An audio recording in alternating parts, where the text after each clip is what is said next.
Good morning, everyone. Let me start chapter number 9, Central Orbit. Last time in the previous lecture, we have discussed some topics of central orbit, what is central force, next, what is central orbit, then to prove central orbit is always a plane curve, and next article is differential equation of central orbit in polar form. ठीक है? So first of all, we revise the topic, then continue this. Central force क्या होता है? Suppose हमने एक fix point consider किया, एक force जिसकी लाइन ऑफ एक्शन इस फिक्स पॉइंट से पास होती है and it is directed towards the fix point, then it is called a central force. Central orbit, in this case, path described by the particle under the action of central force is called central orbit. इसका example, motion of planet about the sun, then path described by the planet is a central orbit.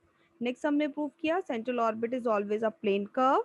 तो उसके लिए हमने prove किया था कि central orbit में एक परपेंडिकुलर वेक्टर एग्जिस्ट करता है, सो दैट इसके सारे वेक्टर्स इसके परपेंडिकुलर होते हैं, मीन्स दोनों का dot product zero.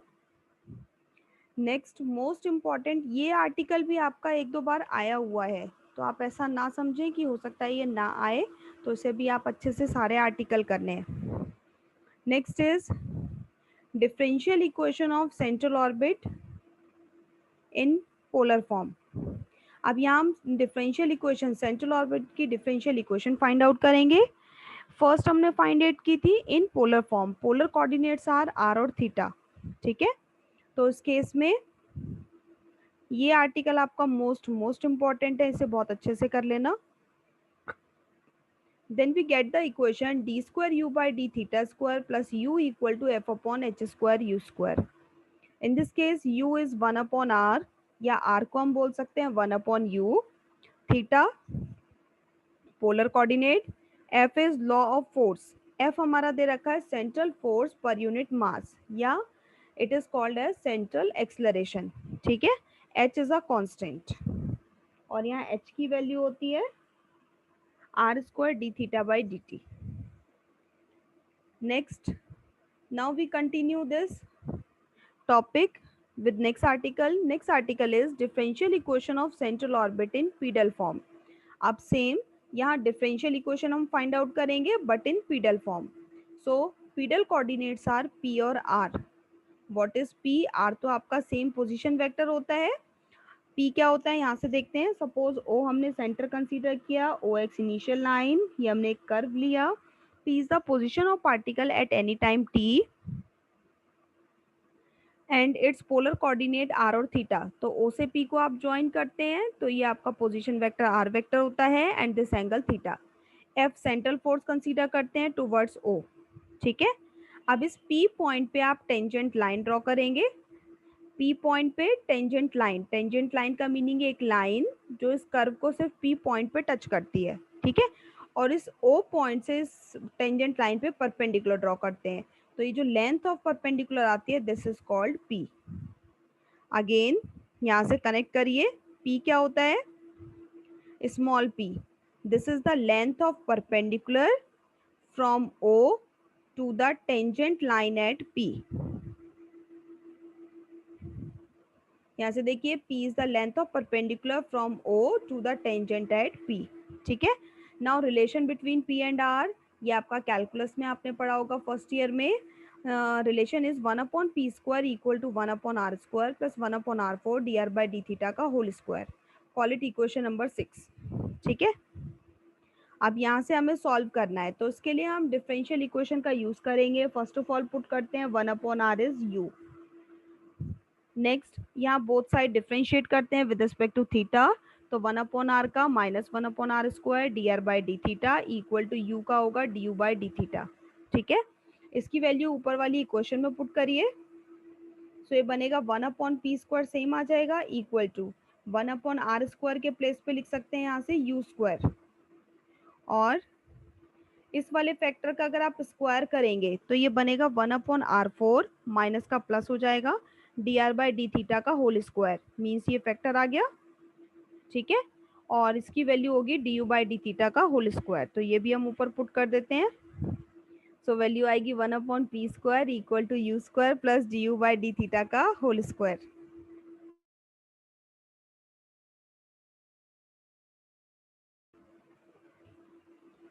Now call it equation number 7.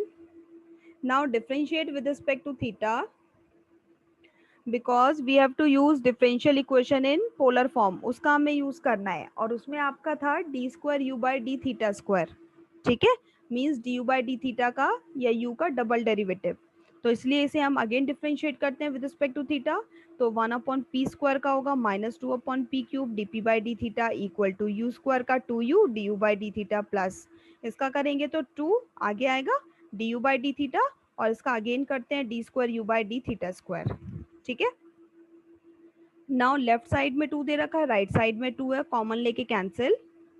Remaining is -1/p³ D P by D theta equal to, इन दोनों से D you by D theta common, remaining पहले इस वाली टर्म को लिख देते हैं D square you by D theta square plus U. Now using the result, ऊपर से D you by D theta की वैल्यू पुट करिए, -1/r² D are by D theta.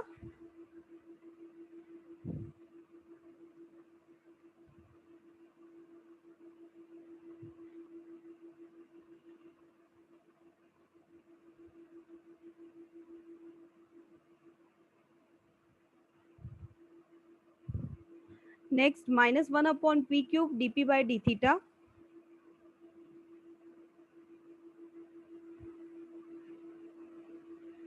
Next differential equation in polar form. Polar form वाले से जो अभी हमने result prove किया था वहां से इसका रिजल्ट यूज करते हैं. देन इसकी वैल्यू आती है f/h² u square. It is f/h² u square, और D you by D theta की वैल्यू भी ऊपर से पुट कर दो -1/r² D are by D theta. ठीक है. नेक्स्ट माइनस से माइनस कैंसिल, यू स्क्वायर से 1/r² कैंसिल होगा, बिकॉज 1/r² को आप यू स्क्वायर सिंपली ऊपर न्यूमरेटर में आएगा, और यू स्क्वायर से यू स्क्वायर कैंसिल. ठीक है. So remaining is f/h² D are by D theta. Further D are by D theta को भी इसके डिवाइड में शिफ्ट करिए, so it become D P by D theta and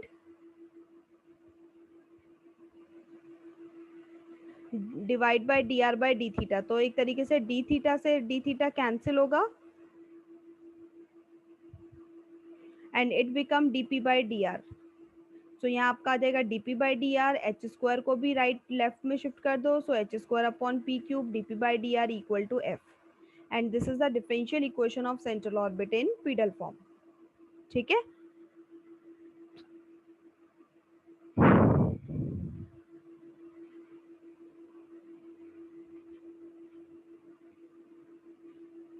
So in this way we get the equation of differential equation of central orbit in pedal form. अब यहाँ से आपको इन दोनों इक्वेशंस के रिजल्ट लर्न करने हैं. फर्स्ट पोलर फॉर्म का d square you by D theta square plus u equal to f/h². ठीक है. And pedal form is h²/p³ dp by dr equal to f. Next we discuss the examples based on this. पहले examples करते हैं.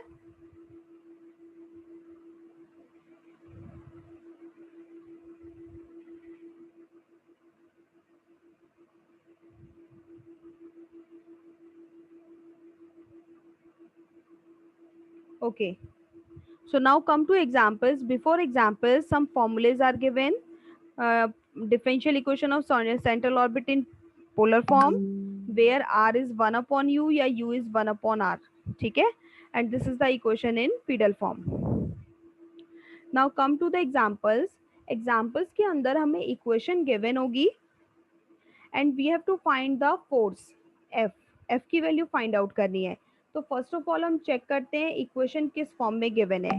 Equation या तो आपको polar form में given होगी आर और थीटा की टर्म्स में, या फिर पीडल फॉर्म में गिवन होगी पी और आर की टर्म्स में. If equation is given in terms of R और theta then we use differential equation of central orbit in polar form, और अगर पी और आर में गिवन है then we use this pedal form. ठीक है. Now come to examples. Example number first, ये examples आपके मोस्ट इंपॉर्टेंट है, ज्यादातर आते हैं. Find the law of force towards the pole under which the curve this can be described. अब हमें ये इक्वेशन दे रखी है और इसके रिस्पेक्ट में हमें law of force find out करना है. Hence obtain the law of force under which a cardioid can be described. Further हमें कार्डियोइड के लिए फोर्स फाइंड आउट करना है. ठीक है. फर्स्ट ऑफ ऑल ये इक्वेशन, अब इस क्वेश्चन को सॉल्व करने के स्टेप्स हैं, तो पहले आप ध्यान से स्टेप्स देखिए, देन वी कंपाइल इट. ठीक है. फर्स्ट ऑफ ऑल ये इक्वेशन कंसीडर करते हैं. गिवन इक्वेशन इज आर की power n equal to a की power n cos n theta. Next, r को 1/u पुट करें या फिर कहीं लिखा होता है u को 1/r पुट करते हैं, बोथ आर द सेम. ठीक है. तो यहाँ r को 1/u पुट करेंगे तो यहाँ आ जाएगा 1/u की पावर n. ये इक्वेशन आ गई. नाउ क्रॉस मल्टीप्लाई करेंगे तो u की पावर n इधर शिफ्ट होगा, सो इट बिकम a की पावर n u की power n cos n theta equal to 1. ठीक है. अब हमें according to the equation we need to find u का double derivative with respect to theta. अगर ये सिंपल u में गिवन होता तो हम डायरेक्ट इसे डिफरेंशिएट कर देते, बट यहाँ u की पावर n आ रहा है तो उसे थोड़ा सिंप्लीफाई करने के लिए taking log on both side, दोनों साइड लॉग अप्लाई करते हैं. Now you know log a into b को हम सेपरेट कर सकते हैं log a plus log b. तो यहाँ से इन सबको, ये तीनों टर्म मल्टीप्लाई में तो तीनों सेपरेट हो जाएंगी. a की पावर n के लिए कर सकते हो n, आगे आएगा लॉग a, प्लस u की पावर n के लिए लिख सकते हो n log u, पावर आगे शिफ्ट हो जाती है and it is log u, और इसके साथ log आ जाएगा log cos n theta equal to 0. Now differentiate with respect to theta. इस केस में u और थीटा आपके वेरिएबल, n और a बोथ आर कांस्टेंट, तो इस टर्म के अंदर राइट साइड में भी आप log 1 करेंगे तो log 1 की वैल्यू 0. ये टर्म कंप्लीट कांस्टेंट है तो उसका डिफरेंशिएशन 0. n log x का होता है differentiation 1/x. Similarly log u का 1/u du by d theta. Same इसका करेंगे log का 1/cos n थीटा, और cos n थीटा का अगेन होगा minus sine n theta into n equal to 0. यहाँ से du by d थीटा की वैल्यू फाइंड आउट करनी है तो उसे राइट में आप शिफ्ट करिए. n से n कैंसिल होगा, sine upon cos become tan और u यहाँ मल्टीप्लाई में आ जाएगा, so value is u tan n theta. Call it equation number 3. Now again differentiate with respect to theta, it become d2u by d theta square equal to, अब u भी आपका variable है और theta भी, तो यहाँ हम प्रोडक्ट फॉर्मूला यूज करेंगे, product rule. First term same u, tan का differentiation sec square n theta into n, plus next time u का करते हैं du by d थीटा और tan n theta same. Next step में du by d theta की value यहाँ से put कर दो, सो इट बिकम u, एक tan और आएगा, एक tan ऑलरेडी है, so it become tan square n theta. ठीक है. अब इसने पहले डिफरेंशियल इक्वेशन का लेफ्ट हैंड साइड अलग से सॉल्व किया हुआ है, आप डायरेक्टली ये लिखेंगे differential equation of central orbit in polar form. Direct आप इक्वेशन लिखिए d2u by d theta square plus u equal to f upon h square u square. बेटा डोंट स्केच.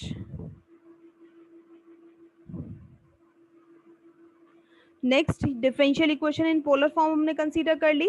अब साथ के साथ इसमें लेफ्ट साइड में आप वैल्यू पुट करते जाएंगे तो आपकी ये सारी वैल्यूज आ जाएंगी. ठीक है. Now substitute the values. D square you by D theta square की वैल्यू पुट कर दो, ये कंप्लीट टर्म आ जाएगी, प्लस यू. ठीक है. यहाँ से फर्स्ट टर्म आपकी सेम, इन दोनों से u common, 1 plus tan square is sec square. Next step में सेक स्क्वायर और u भी common, remaining is n plus 1. n plus 1 आपका सेम आ गया, u आपका सेम आ जाएगा. सेक स्क्वायर एन थीटा की वैल्यू ऊपर से फाइंड आउट करते हैं. स्टार्टिंग में देखिए, यहाँ से cos को आप अगर इधर डिवाइड में शिफ्ट करेंगे it become 1/cos means sec n theta की वैल्यू होगी a की पावर n u की पावर n. ठीक है. सेम देखो यहाँ लिखिए, सेक एन थीटा की वैल्यू a की पावर n u की पावर n, बट यहाँ सेक स्क्वायर है सो इट बिकम a की पावर 2n u की पावर 2n, और एक u ऑलरेडी है सो इट बिकम u की पावर 2n प्लस 1. ठीक है. राइट साइड में आपका दे रखा है f upon H square you square. अब यहाँ से आप f फाइंड आउट कर लो, एक साइड रखो, बाकी सभी को क्रॉस मल्टीप्लाई करके इन दोनों को इधर शिफ्ट कर दो, सो it become H square n plus 1 a की पावर 2n, और u की पावर 2n प्लस 1 ऑलरेडी था, एक u स्क्वायर ये भी आएगा, दोनों की पावर ऐड हो जाएंगी, सो इट बिकम u की पावर 2n प्लस 3. नेक्स्ट, इसके अंदर जितनी भी कांस्टेंट टर्म है उसे हम लैम्डा कंसीडर करते हैं। सो यहाँ से h square n plus one और ए की पावर टू एन, ये कंप्लीट टर्म कांस्टेंट, तो उसे हमने लैम्डा कंसीडर कर लिया। ठीक है, यू की वैल्यू पुट करते हैं 1/r, so it become r की पावर 2n+3, और this can be written f is inversely proportional to, 1 होता है तो उसे इनवर्सली प्रोपोर्शनल बोलते हैं, बीए वाले बच्चों के लिए स्पेशली। ठीक है, और अगर ऊपर टर्म होती है तो उसे हम डायरेक्टली प्रोपोर्शनल बोलते हैं। सो उसका meaning f is proportional to 1/r की पावर 2n+3, और आप इसे ऐसे लिख सकते हैं, फोर्स, मर्जी आप लिखना चाहें, अदरवाइज यहीं पे भी आंसर लिख सकते हैं, force varies inversely as 2n+3 power of the distance. ठीक है, सो मेन स्टेप्स क्या है इसके, फर्स्ट ऑफ ऑल आपने इक्वेशन कंसीडर की, r की वैल्यू 1/u पुट करते हैं, इसे आप सिंप्लीफाई कर लेंगे, यहाँ u की पावर n दे रखा है तो इसे थोड़ा सिंप्लीफाई करने के लिए taking log on both side, then differentiate one time with respect to theta, यहाँ से du बाई डी थीटा की वैल्यू अगेन डिफरेंशिएट करते हैं, डबल डेरिवेटिव की वैल्यू। ठीक है, then consider differential equation in polar form, अब इसमें लेफ्ट साइड में वैल्यू पुट कर दो, इसमें इसने अलग से लेफ्ट साइड फाइंड आउट किया, इसकी जरूरत नहीं है, आप डायरेक्ट इक्वेशन लिख के यहीं सॉल्व कर सकते हैं। ठीक है, तो ये वाला कंप्लीट पार्ट आपका इसके नीचे आ जाएगा। अब यहाँ आपको f की वैल्यू फाइंड आउट करनी है, तो f को एक साइड रखते हैं, बाकी सभी को दूसरी साइड शिफ्ट कर दें, कांस्टेंट को लैम्डा कंसीडर करते हैं, u की value 1/r, so f is inversely proportional to this. इसी का सेकेंड पार्ट और देखिए, hence obtain law of force under which a cardioid can be described। अब हमें कार्डियोइड के लिए फोर्स की वैल्यू फाइंड आउट करनी है, तो कार्डियोइड की इक्वेशन होती है r is equal to a 1 + cos theta या 1 - cos थीटा। ठीक है, स्टैंडर्ड इक्वेशन जो हमें गिवन थी उसके अंदर n की वैल्यू 1/2 पुट करिए, सो इट बिकम r की पावर 1/2 इक्वल टू a की power 1/2 cos theta by 2। Now squaring both side, it become r equal to a cos square, cos square theta by 2 को लिख सकते हैं 1 + cos theta by 2। सो ये आपकी equation देखो इससे मैच हो गई, ये आपका a एनी कांस्टेंट होता है, तो यहाँ कांस्टेंट की जगह आपका a/2 आ गया। ठीक है, और अंदर फॉर्म आपकी होनी चाहिए आइदर 1 + cos थीटा या 1 - cos थीटा, तो 1 + cos थीटा आ रहा है, so this is the equation of cardioid. इसका मीनिंग जो क्वेश्चन हमें गिवन है उसके अंदर अगर हम n की वैल्यू 1/2 पुट कर रहे हैं, then we get the equation of cardioid. Similarly इसके लिए हमारा फोर्स का फॉर्मूला ये आया था, तो आंसर के लिए हम इसमें भी n की वैल्यू 1/2 पुट करते हैं, यहाँ 1/2 पुट करेंगे तो 2 से 2 कैंसिल होगा, n की वैल्यू 1/2 पुट करिए इसमें, तो 2 से 2 कैंसिल होगा, it become r³, so r³ plus 1, r की power 3 + 1 means 4, so f is equal to lambda upon r की power 4। So in this case, force is inversely proportional to 1/r4. This is the second case. And this is your answer. So in this way, method is same for all the questions. So कल के लिए आपका homework है, पहले आप articles बहुत अच्छे से करेंगे, देन एग्जाम्पल, और सिमिलर आपको एग्जाम्पल नंबर 2 और 4 दे रखा है, वो दोनों एक बार रीड करेंगे। ओके।